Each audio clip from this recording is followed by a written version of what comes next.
In today's video, I'm going to go over briefly why I don't claim to offer safe spaces and why I don't suggest we focus on safe spaces. Welcome to the Holistic Life Navigation Channel. I'm your host, Luis Mujica. I'm a somatic educator and nutritionist, and I'm here to explore every aspect of life through the lens of somatic psychology, nutrition, and philosophy. Let's dive in. So this term safety is one that is quite popular, understandably, because who doesn't want safety? Yet there's this whole other part of the conversation that largely goes unexplored, which is what is safety? Who decides what is safe? And when you are experiencing safety, can you even perceive it? When you have chronic stress, when you have PTSD, when you have a very, very overactive or hyperactive brain or nervous system, it can be really hard to even perceive the state of non-threat. And the way I see safety is just that, the absence of threat and the presence of connection. So right now in the room I'm sitting in, I can look around and visually see there's no threat here. Nothing is happening that's violent or horrific or life-threatening in any way. Yet, if I have anxiety, for many years I had endless chronic anxiety all day long, nothing would get rid of it. I could be sitting in this chair, looking at this beautiful plant, looking out this beautiful window, speaking to you, yet my entire body could just be riddled with constriction and tension and angst. So even though I'm in a safe space, we could say, my body is unable to perceive that safety. That's an important part of the conversation because I can't call something a safe space for you. I can only call it a safe space for me based on what I feel. And I talk about this openly and often because in the trauma healing world, in the therapy world, we are so focused on safe spaces and safety, which a lot of people have conflated with not being offended or not getting triggered. And those are two different things. Having a trigger, and I don't mean a PTSD flashback trigger, I mean energy, activation, discomfort, overwhelm, a little bit of fear and stress that gets triggered in you when someone says something or does something unsavory or something controversial. That doesn't mean you're unsafe. Yet so many people have claimed because your biology feels interrupted that someone must be doing something wrong. I had the pleasure of going to this political conference last year in Gettysburg, Pennsylvania, called Braver Angels. It's an amazing company. You can check out the link below. They're fantastic. And their whole mission is to bridge the divide between the left and the right in America. I did a presentation there that was called You're Not Responsible for My Triggers. And it was a piece around this work I've created called Tending to Rupture, formerly called Rupture and Repair, but Tending to Rupture felt a little more accurate. And it's a way that we work with conflict somatically. So we don't go into story. We go into what am I feeling with you when I'm in conflict, and how can I feel that and stay embodied and let that move while I take you in. It's much more complex. It's something I have to teach to really get it across. But the important piece for this video is teaching this concept that you're not responsible for my trigger. What are you responsible for? You're responsible for your action. And I'm responsible for what comes up in my body. Not everyone wants to hear this. I didn't want to used to hear this. I liked the idea that other people were responsible for how I felt. And then when I started to realize I'm responsible for how I feel, I'm responsible for what emerges in me, which literally means I have the ability to respond for what comes up inside of me. I got that definition of responsibility from Ian Van Zandt. My responsibility is my ability to respond. So if stress moves through my body because it's something you say, what's my ability to respond to that? What's my capacity? Is it to yell at you? Is it to ask you to apologize? Is it to sit with myself and see what it's about? Is it to get a hug? Is it to get away from you? There are many options. What's my ability to respond and how am I going to? I say all this because through the language of safe spaces, we're trying to avoid conflict and we're trying to avoid disagreement and discomfort. Whereas I think true liberation comes from being okay with discomfort. True liberation comes from knowing I can walk into a room and I can handle what comes up, even if I hate it. I can get up and walk out and I'll be okay. But when I conflate feeling uncomfortable with being in danger, that is not liberation. That is extremely burdensome, and I have experience with that personally, so I empathize with it. Yet I can't pretend to believe otherwise. I can't pretend that we need to go into rooms and force people to say things or be things or act a certain way so we can feel comfortable. I'd rather teach people how to find the capacity for difference and disagreement and true diversity of thought and opinion and belief, rather than having to get on the same page so we can feel safe. When my safety is completely contingent on what you say or how you act or what you believe, I'm never truly safe. I'm codependent and I'm tethered to you and how you are. That doesn't feel very freeing. So I want to read an email I received a while ago that I forgot I received, but it's here. And it's I would say, not quite a criticism, but just a question, a confusion, a desire for clarity around this piece where I don't believe in safe spaces and why. This person writes, it's a lot easier for cis hetero white or white passing men, people, to look within for safety, which I disagree with, and I'll tell you why. Safe spaces are essential for oppressed people who experience a vastly different reality of safety. How can we live with compassion if we are striving to create a reality of safety for all? If I don't care about safe spaces for other people, what are we even doing here? So there's parts of this I really just don't agree with, yet I understand where it's coming from, I think. I don't like identity in terms of deciding because you look this way or you're from this certain family or country or background that you have a said experience, that I can know your experience because of how you present. I completely reject that concept and will continue to. And part of that is because my own beautifully diverse background I come from a multicultural family. I have brown people in my family. I have white people in my family. The brown people in my family have more money than any of the white people in my family. They're first generation immigrants as well and didn't speak very clear English. They're from Puerto Rico. And I always found it fascinating when I was growing up and going out into the world that people would give me this narrative that immigrants, especially Latino immigrants, tend to suffer greater rates of poverty. So it's assumed that they are oppressed because of how they are presented and how they present and because of racism. Yet in my family, my Puerto Rican relatives, my grandfather in this case, moved to Pennsylvania, a very, let's say, old school part of the map, a place that was not super racially diverse or very open to difference, anything outside of a standard, kind of white Christian or Catholic experience or culture. Yet he was able to bypass all of that because he didn't identify with those markers. He never identified as oppressed. He never identified as poor. He never identified as underprivileged, and it allowed him to excel. I've seen this all throughout my life with different clients, with different friends, and different people I look up to in the world. So to say it's easier for a cis hetero white or white passing man to look within for safety is so unfair and untrue. In fact, what I've found in my personal spaces that I've held with people and with my friendships, people who identify as queer, people who are gay, people who are trans, I've seen them have a much, much better experience at looking within for safety because looking outside for safety was just not the option, especially in the 90s or before then. You weren't welcomed with open arms. Some people still aren't in those demographics or those communities.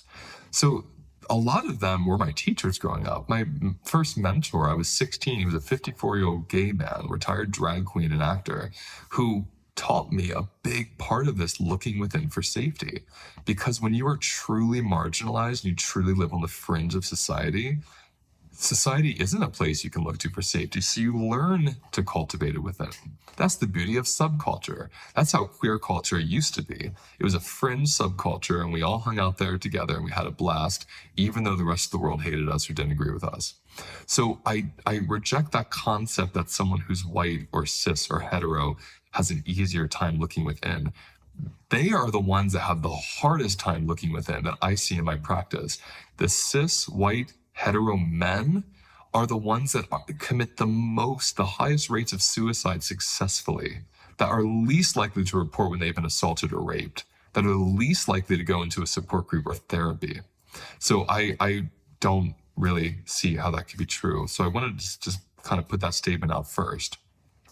Safe spaces are essential for oppressed people who experience a vastly different reality of safety. There's so much in this piece that's very true, and so much that I, again, would agree with in terms of safe spaces are essential when you're oppressed. Now, when I hear oppressed, the way I define oppressed and the way I've experienced oppressed is when you're not allowed to move forward, when something stops you from having your own agency, whether it be legal or physical, or especially when you're growing up as a child, it can be emotional. Something stops you from unfurling naturally as you wish or want to. If you have that experience in your history where you were oppressed and were unable to achieve something because of a certain way you presented, it's really important to understand that when you go into the world, you're probably going into the world like this. You're constricted, you're hypervigilant, and you're shut down. That would be the freeze or collapse response. And we could put that under the umbrella of shame. It's a very essential and understanding response to oppression. And people who experience oppression day to day or have experienced it probably survived due to that trauma response of collapsing and freezing and trying to become invisible. So, those people, do they need safety? Of course. The question there is who decides what's safe for them and who can force them or create safety in their body. I can hold space for a group of oppressed people, and I can say, I'll give you a perfect example. A big portion of my practice when I was in private practice was sexual assault survivors, because I was a sexual assault survivor. So I really understood their experiences more than most people could who didn't experience it themselves. So they would come into my office, and most of them were women. And most of them have been sexually assaulted by men or molested by men or even incested by men. So I was very aware that they're coming into a man's office by themselves with another man. So I did very specific things. I would put a pillow over my lap or my belly so there was protection or a boundary between even my genitals, my hips, and my stomach, and them when they would sit across from me. I would cross my legs often instead of opening my legs. I would tuck in any kind of expression that might be seemingly overly masculine or overtly aggressive. I would do different things with my physiology, my tone of voice. I made my office very beautiful with lots of plants and beautiful colors and decorations to try to create a space that was the opposite of what they'd experienced from male abuse. And some of those women, the majority of them, would come in and have amazing healing with me because they were with a man, a body they never deemed to be safe due to their experiences of oppression by men. Yet, there were a handful that couldn't. There were a handful who were triggered by me because I had a beard. There were a handful that were triggered by me because my voice was deep, because my laugh was loud sometimes. There were a handful who were triggered by me. There were a handful whose bodies couldn't perceive that in my presence they weren't threatened. So I couldn't create safety for them. I could make my space beautiful. I could be aware of my posture and my presence and how I was coming onto them, or not onto them, but how I was expressing myself with them. However, they had to be able to perceive that. And there's a certain amount of responsibility that every individual has around their perception of safety that is respectful to honor and give to them. And what I mean is just because you've experienced oppression doesn't mean everybody has to make you feel safe everywhere you go. In my opinion, that is a demeaning way to look at someone. And that's how people looked at me when they found out I was raped and assaulted. I would go into these offices of therapists and tell them, and they would treat me like I needed extra coddling and attention. And it made me really uncomfortable. I wanted to be treated like someone with power and resilience, not as someone who was suffering. So to look at someone based on their gender or their sex or their race and assume they need you to be safe for them because they're oppressed can be really demeaning and counterproductive to what you're trying to create. For me, being in a room with people with no agenda, being myself, and attuning to them and telling them how much power they have to perceive non-threat and to work with that internally, that has earned me a lot of respect and trust from many different people all over the world. And I respect others who treat me that way. So I don't believe that I even have the power to create safety for somebody. They have to be able to perceive that in themselves. How can we live with compassion if we aren't striving to create a reality for safety? Again, who am I to create safety for anyone? I can be aware of my actions. I can be aware of what I say. I can be accountable if I come off as rude or I say something demeaning. Absolutely. Yet, I am not egoic enough to believe I can create safety for you. At one point I was. I used to believe that I create safety for people, which gave me all the power over them. It's not you doing it, it's me. And I've come to learn, especially working with lots of people with fucking serious trauma, like hardcore stuff. I've come to learn that when I teach them that they actually have it in themselves, it has nothing to do with me, and then they do it themselves without me intervening, they are given their agency back. I'm not creating safety for them. I'm reminding them it already lives in there. It's a very different way to show up to this conversation. Finally, if I don't care about safe spaces, what are we even doing? That's a good question. Ask yourself, what are you doing? What's it like to walk into a room and not deem it safe? What's it like to walk into a room, into a relationship, into a situation, and not focus on it having to be safe, but just letting it be real? Just letting it unfold as it wants to, being authentic, being natural, not walking on eggshells. When you offend someone by accident, learning about it, and then maybe avoiding the topic because they can't handle it or you can't handle it and going to something else. If I'm not trying or striving to create safety, I'm just being natural.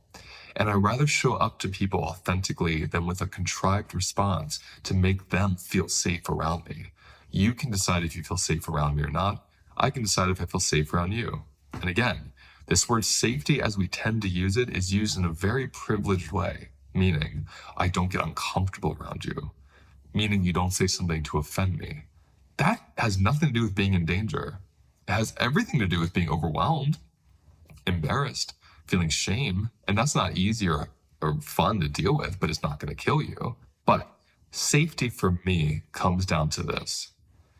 Am I in the absence of threat? Your biology will play tricks on you because getting stressed when someone says something controversial biochemically is the same experience as when there's something running at you, when there's a car about to crash into you, when there's a snake you're about to step on. It feels the same. Learning that the biochemistry feels the same, even though the external experience is different, can be life-saving. And that's the work I do. So have a listen to my podcast. There's dozens of videos on this channel of different podcast episodes that can help you through this. And I have a course and I have many different events I do every month and all throughout the year that can deepen your awareness of, am I triggered and overwhelmed or am I in danger? I thank you for the question. It provoked so much in me and I'm grateful for it. Thank you for watching today's episode. Please like and subscribe if you found it useful, and let me know in the comments what you want me to cover next.